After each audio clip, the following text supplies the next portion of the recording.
Hey, everybody. Thank you for coming to today's webinar. In case we have any audio difficulties, just chime in. Last time we did have some, but I think everyone can hear me okay. So Scott and myself are very happy to be here. This is our second webinar in conjunction with Beat the GMAT. Scott, of course, is our CEO and founder, and I myself am the head quant instructor. And today we are going to do some really cool stuff with everyone. Obviously data sufficiency is a huge part of the GMAT.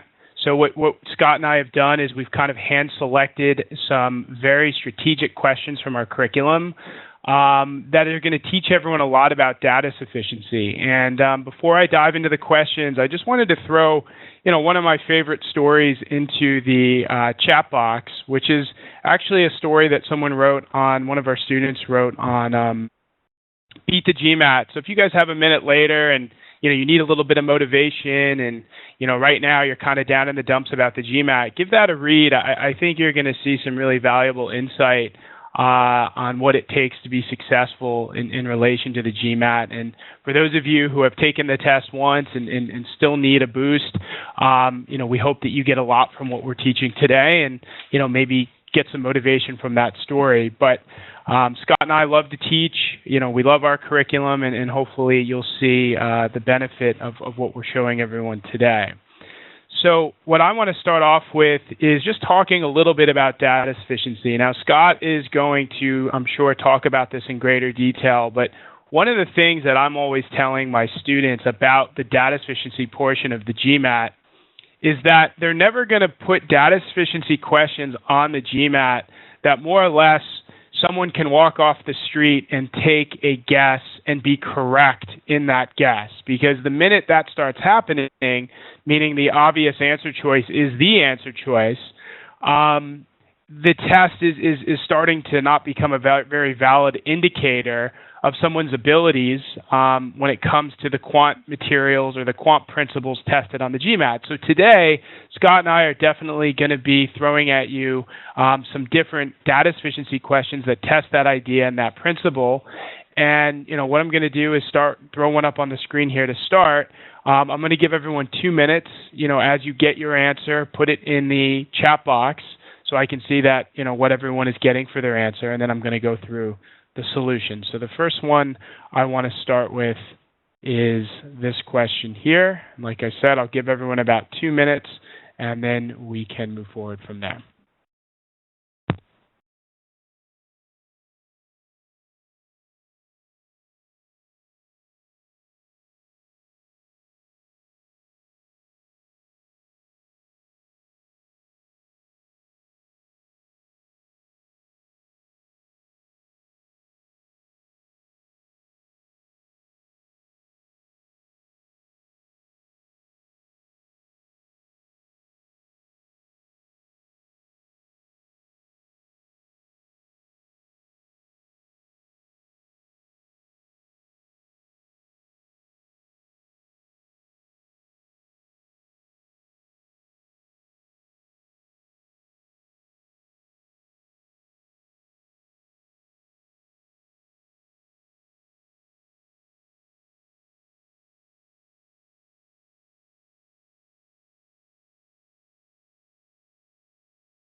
Okay, so that was about 2 minutes, and I see a plethora of different answers thrown around that everyone got. And, personally, I absolutely love this question. I think it's very representative of what, GMAT is testing on a lot of these exams. And, the initial thought here, without doing any work, is that the answer here is probably going to be C, because you look at this from a general word problem standpoint and you say, okay, well, I know if I'm going to say A is the number of, let's say, $29 cards and B is the number of 17, sorry, that's not how you spell dollar, let me fix that, dollar cards, and B is the number of $17 cards. Well, what we have here is we have quantities and we have revenue, of course. So statement one, when we go into it, and sorry, we are looking for what A is. Statement one, it's pretty obvious that statement one can't work, because the equation we get when we translate this is that A plus B equals 7. And from a general algebraic standpoint, I'm sure everyone here, when they look at that equation, knows it's not sufficient, me included. So right away, statement one is out. Statement two, on the other hand, is giving us a lot more information, because one of the things we want to recognize in statement two is that A and B have to be integers. We know this because we're dealing with cards. So they can't be decimal values, fractional values, non-integer values, etc. They have to be integers. Now, sometimes in these questions, you have the ability to bring terms over to the other side and do some factoring out. However, in this particular problem, you don't have that option. So in statement two, we're kind of at a crossroads. There's a many crossroads. We're at a very large fork. You can say that it doesn't work because you're kind of just taking the prospect of how algebra works. You can start plugging in values for A and B, or you can kind of take a grand step back from this question and use your gut in some sense, understanding that the GMAT does test on this idea, and that's that there's only going to be one combination of A and B that's going to work in 29A plus 17B equals 179. Because remember, 29 is a pretty big multiple. 17 is a pretty big multiple, and they're kind of clunky multiples. So when I really look at this, I say to myself, there's really only going to be one option of A and one option of B that fulfills statement two. But because I know that the GMAT is a timed exam, I'm not actually going to go through the steps of determining what A and B are, because the reality is that would kind of be a waste of time. And the final safeguard against you saying C in a question like this is you want to really think like the test makers of the GMAT. And if you were putting together a GMAT question, would you want to make the answer to this C? And the answer to that is probably not, because this would be one of the easiest GMAT questions you would have ever seen, and it really wouldn't be testing much. Of course, I could say that A equals 7 minus B, and I could sub that in, but that's way too easy and straightforward. So all of these things together tell me that, you know what, the answer to this question is B, and I move on.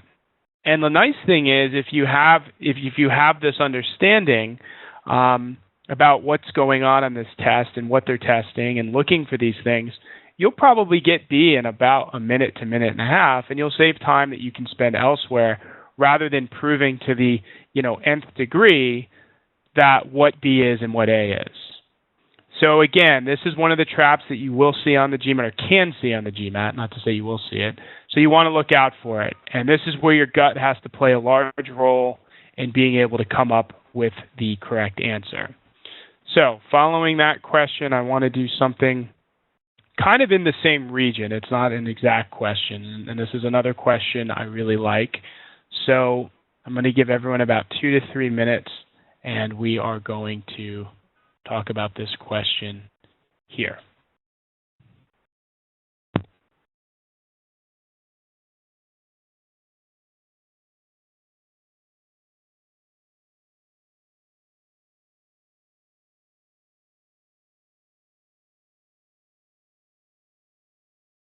Also, everyone, when you put your answer, I think it's easier to put it in the chat box rather than the Q&A box, so we can all look at that one place.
Okay, so that was about 2 minutes again.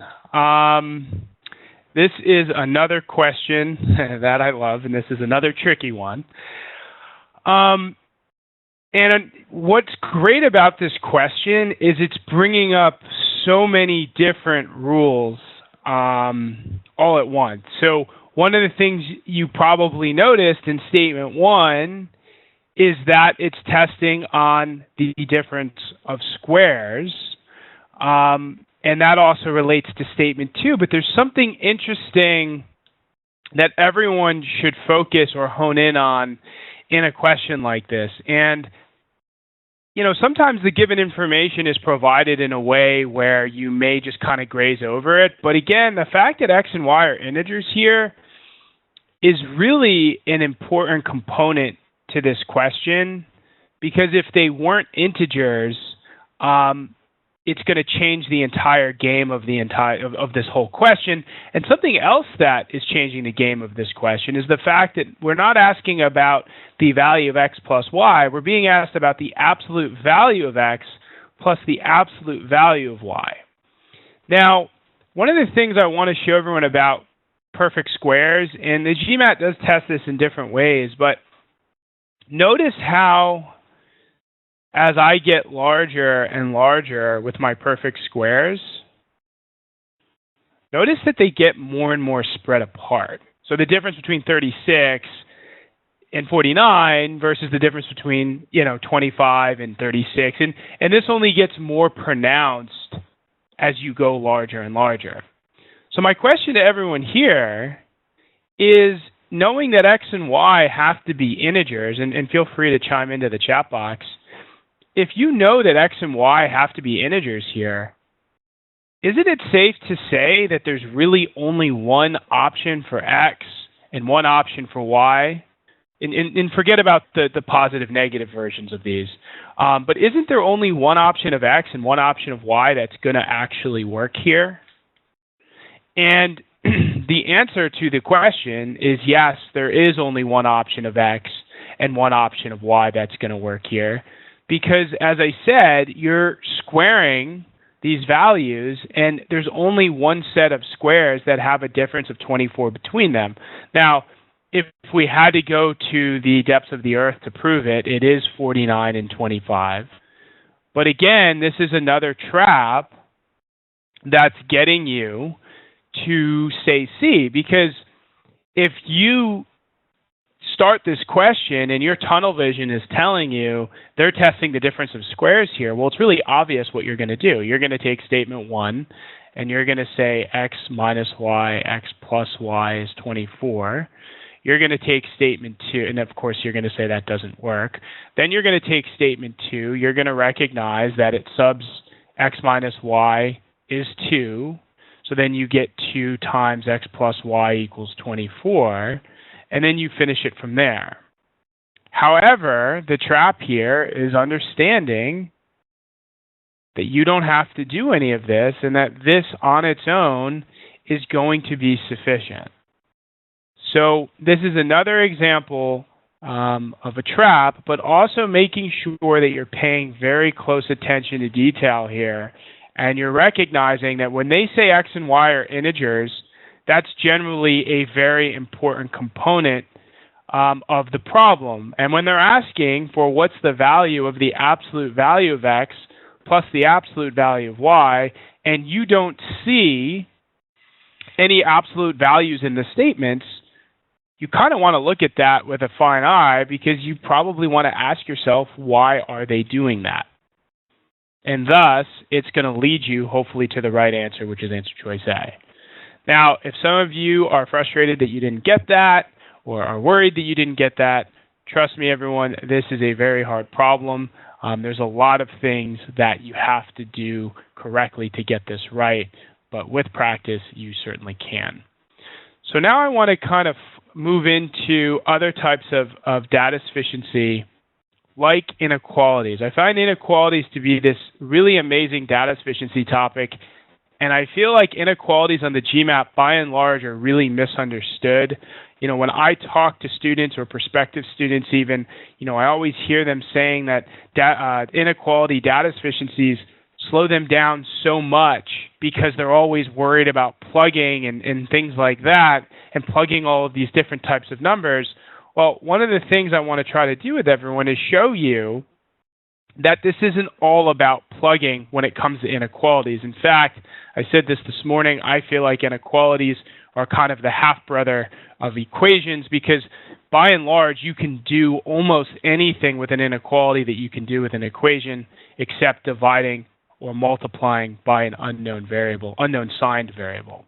So with that said, I'm going to give everyone about 2 minutes here, and we'll see if we can get through this in another question, and then Scott, of course, will take over after that.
Okay, so it was about 2 minutes, and we'll go through this fairly quickly so I can get to one more question. Now, This is an interesting question. Now, I don't know if some of you went the route of plugging or if you decided to do something else strategic, but one thing that I like to do in a question like this is I like to rephrase how the question is asked. To me, is P greater than 9 minus Q is not something that resonates well in my head as far as what we're looking for.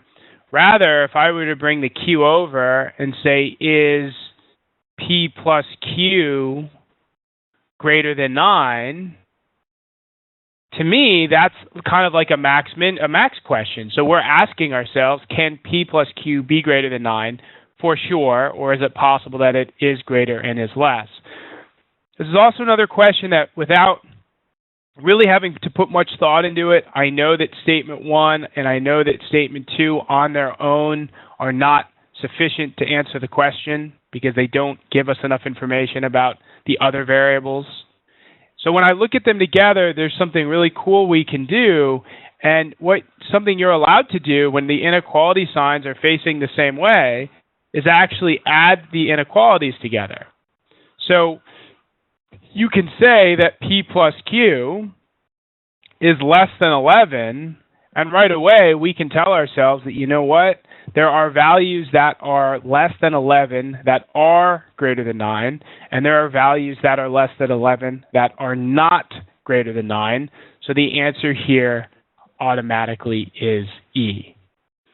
So this is another example of where, normally you would look at this question and say, I need to plug.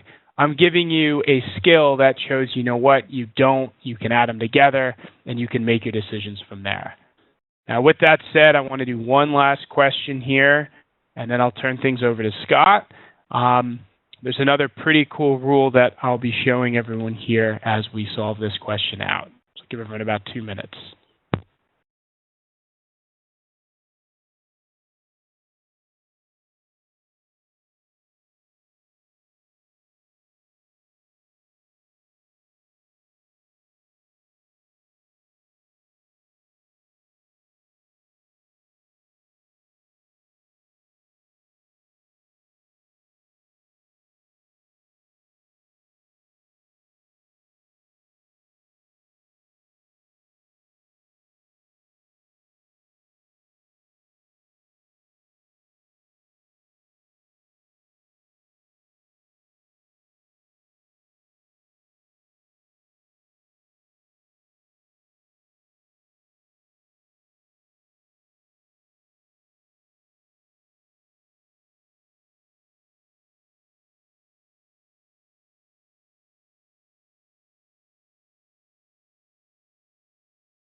Okay, so I see some answers rolling in here, so we can start going through this. So this is an interesting question. We're given some really important information. Minus 2a is greater than 3b. We need to know if a is negative.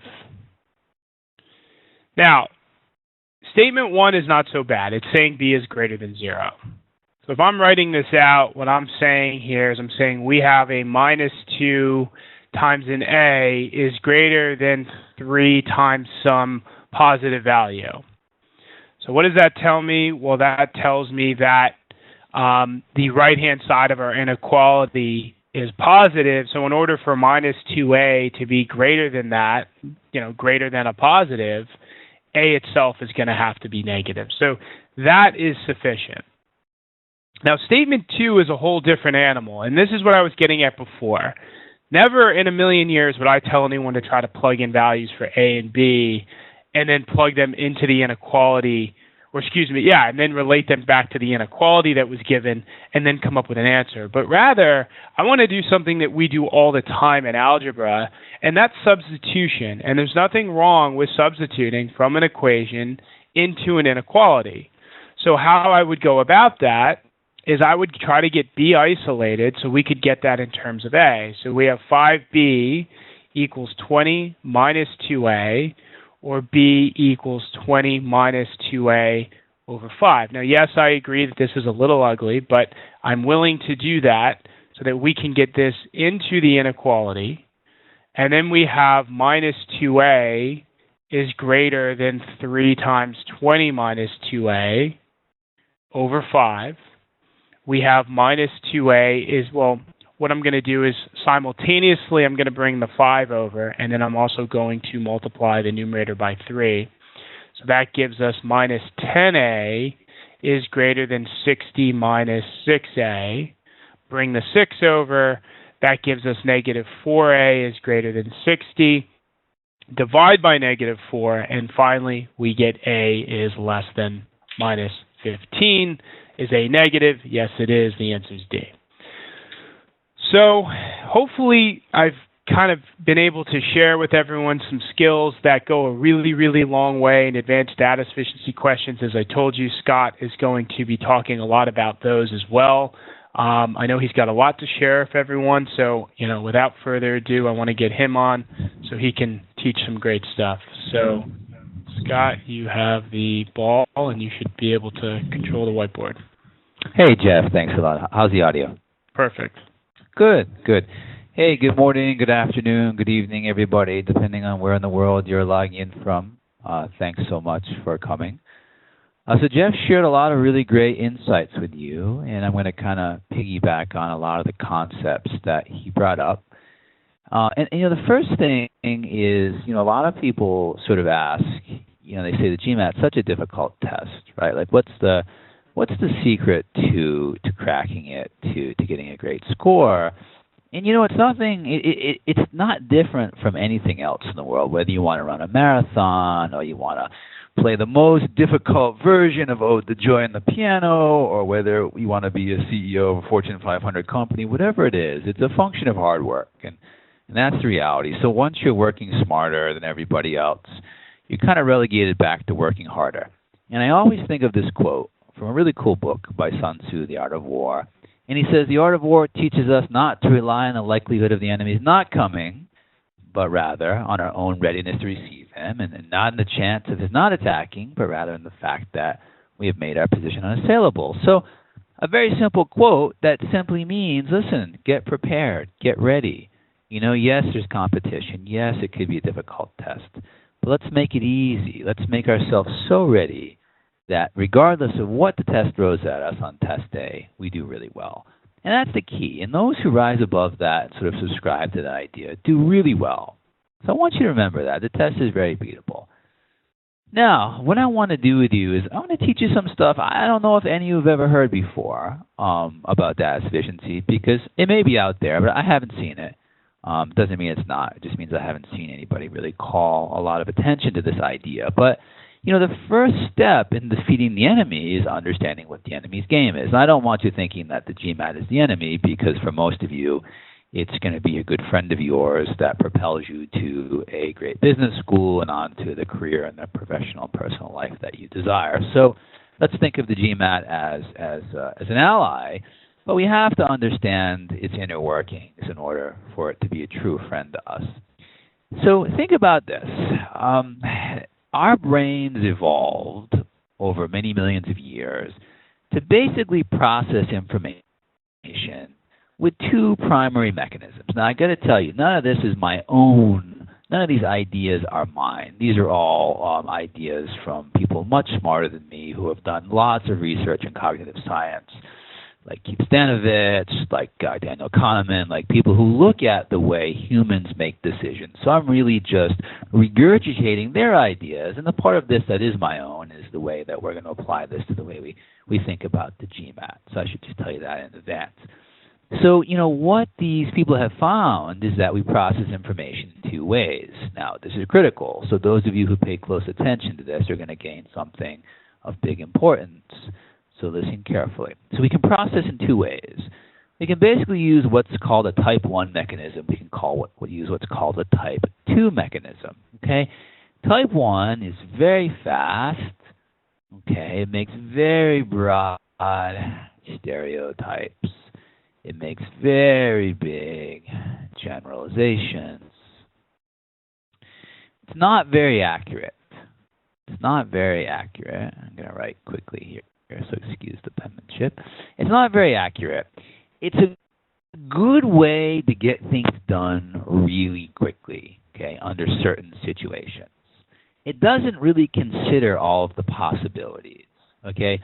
Sometimes we say that this is a very shallow way of thinking, and there's a purpose for it, and we'll talk about that in a sec. Type 2 is much slower. It requires lots of focus, lots of energy. You can't multitask when you're using type 2, okay? However, it is pretty robust, okay? It's one of our most robust ways of processing information that comes through our eyes, our ears, our nose, whatever it is, all of the above, okay? So type 2, unfortunately, requires lots of energy. We would say it's computationally expensive, whereas type 1 we would say is computationally inexpensive. So we can use a type 1 process to solve a problem. We can use a type 2 process to solve the problem. Okay? This is going to apply very specially to the GMAT, particularly with data sufficiency questions. And in fact, before I tell you anything more about type 1 and type 2 and which one you should use, I actually want to have you solve a problem that I think illustrates this concept really well. Okay, so remember, type 1 is really fast, it's really shallow, it requires not much energy. It'll give you a good approximation to a problem. Okay, good approximation, remember I said. Type 2 is slow, requires energy, focus, but it can give you a pretty accurate solution to a problem, not an approximation. Okay, so what we're going to do is, with this in mind, I want you guys to actually give this problem an honest effort. And I'm going to give you 2 minutes. And I usually give you a little more, but we'll be strict with the time on this because I want to illustrate a point. And you can start now. And once you have an answer, I'd appreciate it if you would put it into the chat box. Let's start right now.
Okay, guys, that was a little about 2 minutes and 30 seconds. All right, so we had some answers come in. Now, the most common answer we get for this question is C, overwhelmingly. If you look at the statistics on the TTP Quant course, you see overwhelmingly when students start off and they've seen this question for the first time, most students choose answer choice C. And there's a good reason for that. And it comes down to, at least I think, this hypothesis of mine, the idea of type 1 processing versus type 2 processing. And as Jeff nicely sort of brought up to you guys, standardized tests are engineered to test very specific things about the cognitive aspects of people, right? So, and I'm not saying the answer won't be C, because the answer will be C on the test. Let's just get that clear. But you have to consider if something seems too good to be true, it probably is, right? So what a lot of people do is they say, well, we need the value of x, and, well, we need the value of n, and if we have the value of x and the value of n together, we can solve the question. And that would probably be type 1 thinking. So why do we have type 1 thinking? Well, the analogy I use rather, is you're walking in the hills of California in the mountains, and you step over a log, and you hear a rattle. Well, what do? You jump, if you're like most people, right? Because the brain has evolved to give you this sort of autonomous process where there's danger, you have to make a fast decision in the face of uncertainty, so you jump. Okay, type 1 processing helps you to jump quickly because the risk of not jumping far outweighs the risk of jumping, right? So there's very little risk in jumping. Well, that was good because we as humans evolved in times of stress and danger and all sorts of other sort of adverse conditions, and we needed a mechanism that would be fast more than it was accurate. And the reality is, it could have been one of those bugs you've all seen in the woods that make that rattle noise that are not rattlesnakes, right? They're just those funny bugs that shake their wings. Crazy example, it could have been a baby shaking a rattle that got lost in the woods, right? It needs your help. Okay, you don't know that it's a rattlesnake. You just make the best guess. You wouldn't want to use type 2 in that scenario. But if you did, you may say, am I at the right altitude where rattlesnakes live? You might say, did I get the right amount of precipitation this year in the woods such that there's a large enough rattlesnake population? Did my foot land at striking distance even if it is a snake? You know, even if it is a snake and it bites me, will it puncture my boot? You get the idea. You would undergo a much more rigorous thought process with type 2, and you'd come up probably with a much more accurate conclusion, but you may be dead, right? So type 1 was good and is good for certain things. However, in the world today, people who use the shallow type of processing we call type 1, that looks at generalizations, looks at stereotypes, uses rules of thumb, uses the most easiest cues available to it, are always going to make poor decisions. And in fact, some researchers have sort of coined this idea, dysrationalia, which is the phenomenon of intelligent people making bad decisions, dysrationalia, right? So we don't want to be irrational on the GMAT. Okay, instead of kicking in type 1, we want to let type 2 override type 1. Now, if you picked C, you probably used type 1 processing. You probably said, well, we need X and we need N, and of course you got trapped. Now, I think this is a perfect insight into what you have to be careful of, or one of the things you have to be careful of on data sufficiency. You have to be careful of walking into the cognitive traps that could be laid for you. So I know you all want to hear the solution, and we're going to talk about it right now, but I think everything up to the solution was most important because I don't think anyone has ever sort of talked about it in this light to students. It's really important to think about it in terms of type 1 versus type 2 and recognize in your own life whether you're a person who tends to make these careless mistakes in the face of uncertain information and decisions you have to make. And if so, we want to train your brains. You want to train your brain to be more of a type 2 processor when you need it. All right, so let's solve it. How would you solve this if you actually engage type 2 processing? Well, I turn off Netflix, I turn off Facebook, I wouldn't answer my texts. All I'm going to be able to do is I'm going to be able to just focus on this task at hand because it's energy taxing on the brain. What would I do? I'd say, well, look, we see that there's a common term in the numerator that can be factored out. I know that that's a really important move to make when I'm taking the GMAT, and I have the opportunity to do so. So I'll factor out an n from up top, right? And that leaves me with n squared minus 1 over x. Remember, on data sufficiency, guys, we want to do as much work to the stem as we possibly can. Right? We never want to neglect any information we can squeeze out of the stem. Well, now it becomes about pattern recognition. And this is another issue. This could be a mind-aware gap if you got this wrong. Mind-aware is a sort of a term that refers to the lack of knowledge necessary to actually make logical decisions. Right? So maybe you didn't recognize what n squared minus 1 is, but n squared minus 1 is in the form of the difference of squares, a squared minus b squared, which always breaks down into its identity, a plus b times a minus b. Right? So we can rewrite that now as n times n plus 1 times n minus 1 over x. Okay? Well, there's something else to recognize. Well, what's happening in the numerator now? Well, if you missed it, it could be a mind-aware gap, right? And mind-aware is actually the idea of the missing software you would need in your brain to be able to think about a problem, right? So maybe we didn't recognize what the numerator was.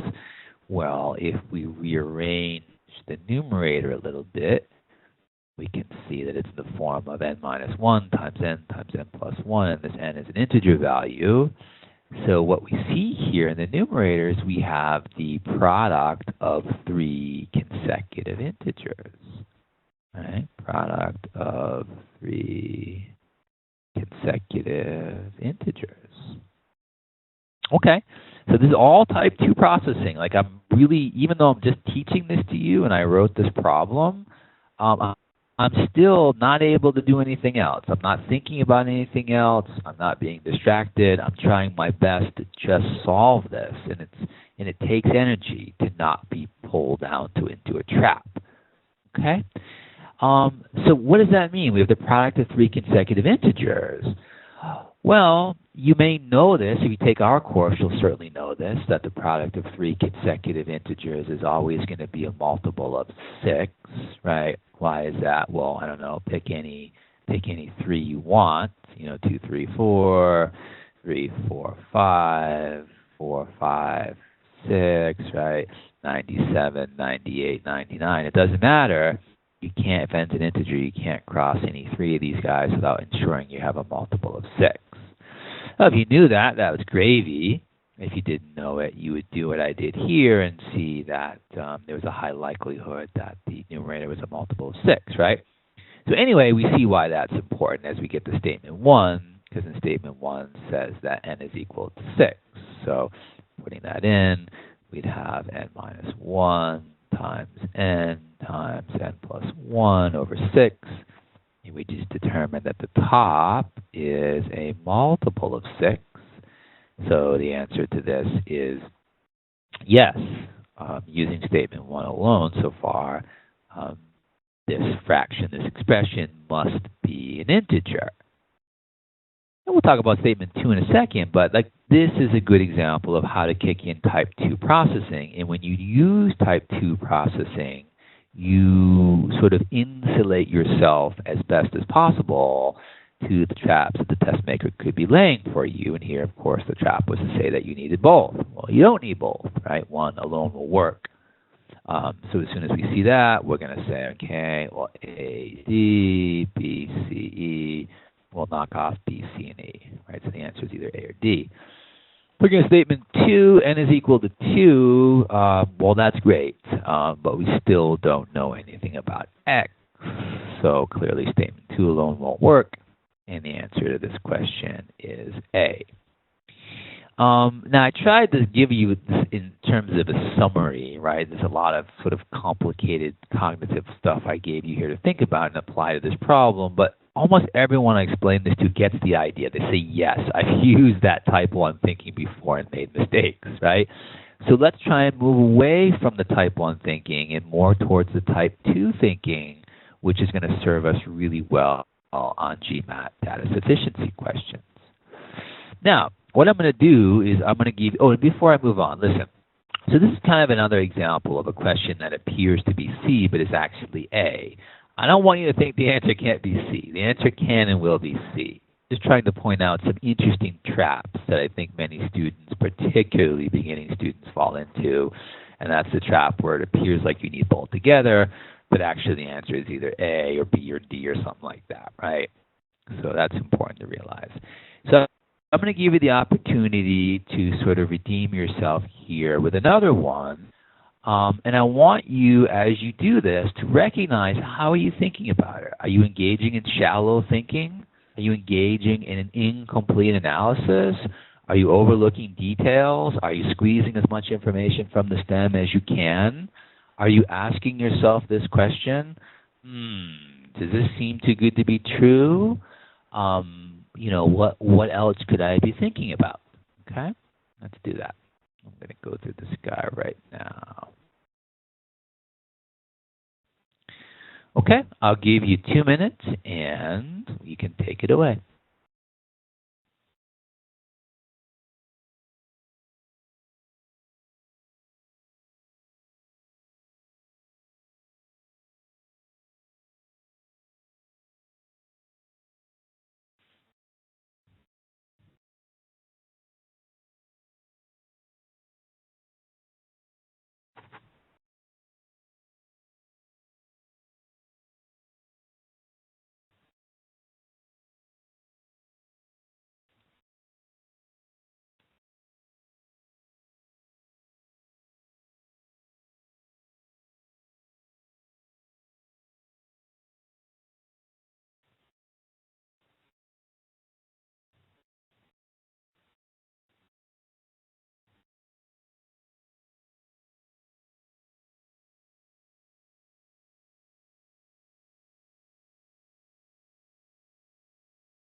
Okay, guys, that was about 2 minutes.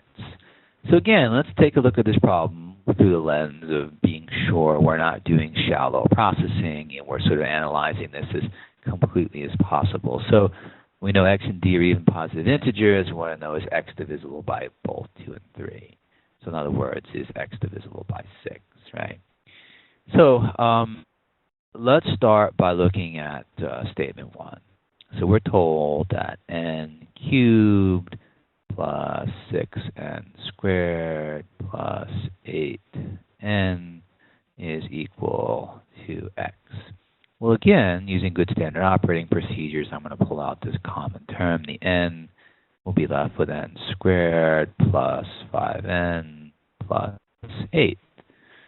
Okay, I can see that we can factor down this quadratic, the n squared plus 5n plus 8, right? The two binomials here, and this would be n, what's that, plus 2, and then n plus, oops, so that's a 6n here. 6n, so that makes it n plus 2, and n plus 4. Yep, that works. Cool. Okay, cool. So now it's a matter of some pattern recognition, but we need the appropriate mindware to do this. Okay, we need the appropriate sort of information to be able to recognize we have a pattern, right? So if we have n times n plus 2 times n plus 4, and if n's an even positive integer, does that tell us anything germane, anything important, exciting, interesting, etc., etc.? And the answer is yes, it does, right?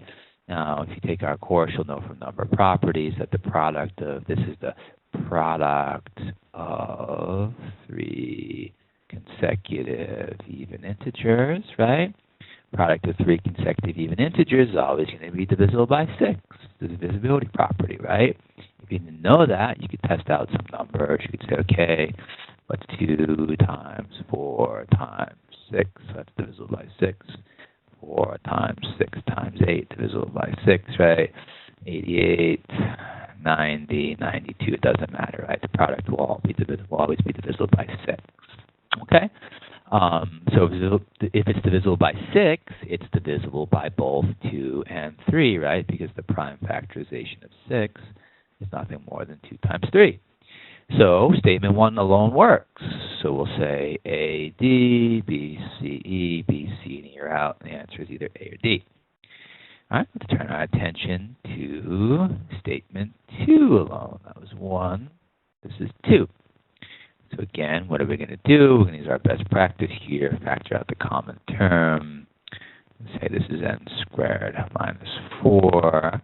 Right? Now again here, guys, notice it's our old friend difference of squares. Important piece of mindware to understand. And we know that that will be n minus 2 times n plus 2. We can rearrange this, guys. We can say we'll put n in the middle. We'll put n minus 2 on the left. We'll put n plus 2 on the right. And again, we see that we have the product of 3 consecutive even integers. And we're not going to think about that any further because we already know from statement 1, from the work we did, that if we have the product of 3 consecutive even integers, that product must be divisible by 3 and 2, or in other words, be divisible by 6. So the answer here is actually D. So either statement alone is actually going to solve the problem. Now, I don't know where all you guys are in your preparation, so it's sort of hard to tell what you thought the answer was. But if you're like most students, you either picked something other than D. Right? Most people don't pick D. You see a wide range of responses. A lot of responses come in as E, but most people don't pick D. So again, here's the reality, guys. How do you do well on the test? Well, you got to prepare hard and you got to prepare smart. And I always say, what's the definition of insanity? Well, it's the act of doing the same thing again and again and again and expecting different results. So if you've been studying and you're not getting the results that you want or the results that you'd expect, maybe it's time to change the way you're thinking about the test. Maybe it's time to change the way you're preparing for the test, because the good news is today there are amazing options out there you can use. Gone are the days when there was only a few limited test prep options, and of course TTP GMAT Quant is a powerhouse of a quant course that will provide you with everything you need to excel in the quant section. So if any of you guys have any questions, I sort of did my best to summarize some pretty potent topics here in cognitive skills that I think will serve you well. But a lot of times students say, geez, I wish we had 3 more hours to talk about this. And the reality is I do too, because I could elaborate a lot further. So if any of you have any questions, you want to take this conversation offline, we started TTP because we like helping students, and that's the truth. So I'd be more than happy to talk with any of you. If you want to email me or anything else, you can start attending on TTP's own webinars where we talk about a lot of this stuff. So we want you to do well. We realize this is a big deal for you. The GMAT's a big test, and it's a big thing in your life. So whatever we can do to help you, we'd be pleased to help you. And with that, I don't have anything else for you. I'm sure a lot of you either have to get back to work or get to sleep or whatever time zone you're in. So I really appreciate you coming here and hanging out with us today. And if you have any questions, follow up with us.